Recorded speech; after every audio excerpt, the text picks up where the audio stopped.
Good evening.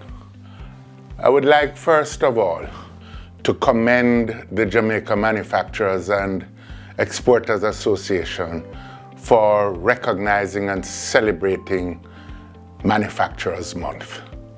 We are in a very unique time in this country, particularly because of the COVID-19 pandemic, which has wreaked havoc on so many sectors of our economy, including the manufacturing sector.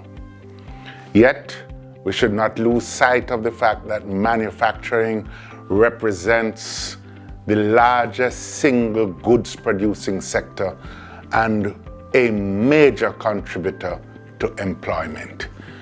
It is an indelible part of our future, and we must all now muster the energies to support the manufacturers and also to ensure that we build a more resilient, competitive, and innovative manufacturing sector as part of the new economy which we all must build for the sake of our country.